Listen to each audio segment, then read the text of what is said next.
digital payments by the Pakistani citizens and across the country as a whole.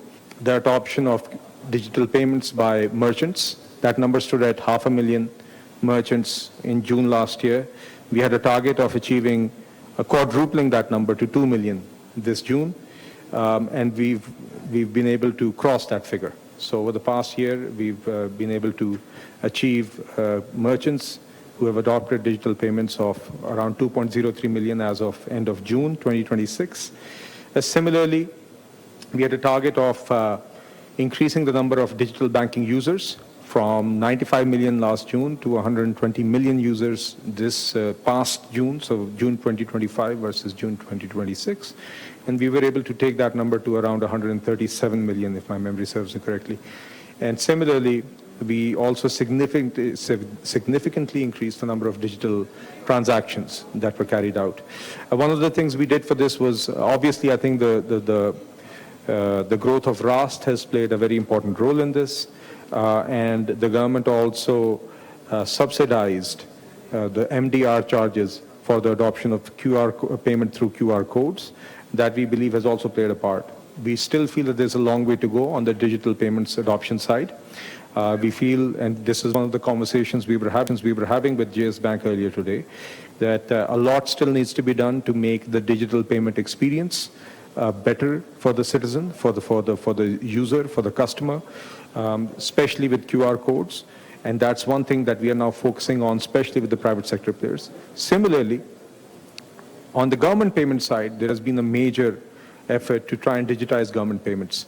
And not just to digitize, partially, but fully. And when we started this initiative, when we spoke to some of the government agencies, the DG of the passport office is here, and he was also the chairman CDA at the time, and he played a very critical role in helping us move the digitization of CDA forward over the past year.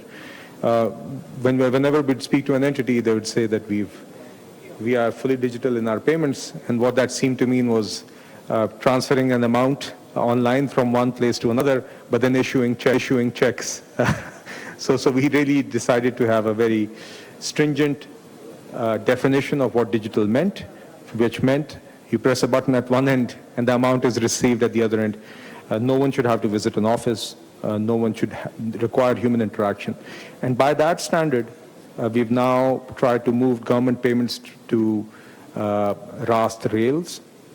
That is not only limited to the federal government, but also the provincial governments. And so the finance division has taken it upon itself, upon the Prime Minister's directions, to coordinate this effort with the government, with the provincial governments as well. So I'll just give you a couple of figures. I think that the G2P, government to person payments, and person to government payments stood at 17 trillion and 24 trillion rupees respectively as of June 2025. That's a huge amount every year that is being paid or that is being moved. And the objective was to make all of this fully digital. So I'll give you an example.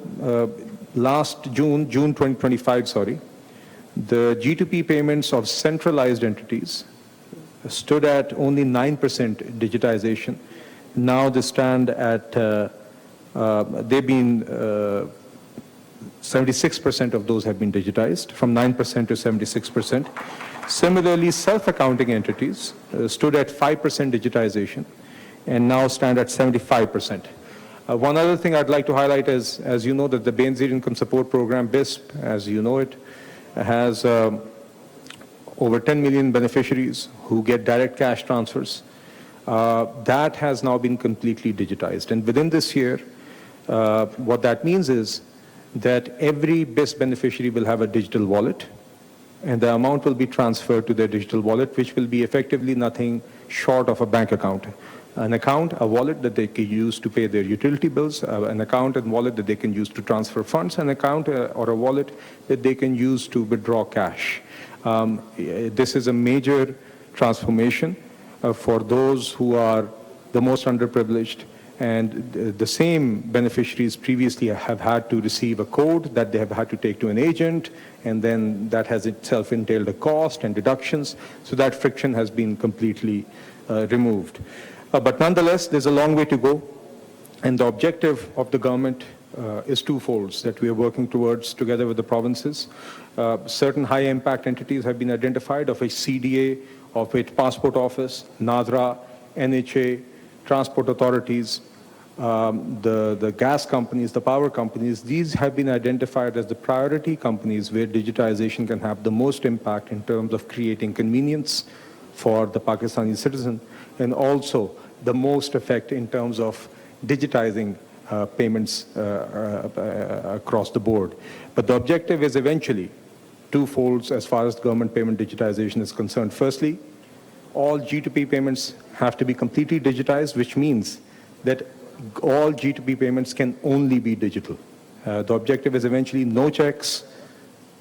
Any person who is getting paid by the government, whether it's an employee, whether it's a pensioner, whether it's a vendor, everyone should be receiving payments only digitally by the government or any government-owned entity at all. That's what we're working towards. On the other end, we're also working to ensure that all P2G payments are digitized, but that has a slightly different definition in the sense that we don't want to disempower the citizen of the cash option yet, but we want to ensure that whenever any citizen is going to pay the government anywhere, whether it's for a motor vehicle license, whether it's the toll tax, whether it's an electricity bill, whatever service they're paying for, they should have the option of paying it with, they should have at least one digital option to make that payment. So that's what we're working towards. That is what every government agency and department in the federal and provincial governments is working towards, and this particular committee is working on. We'll continue this journey in the days to come, and we will definitely be needing the support and guidance and collaboration and partnership and advice. Subscribe करें और bell दबाएं ताकि कोई खबर रह न जाए।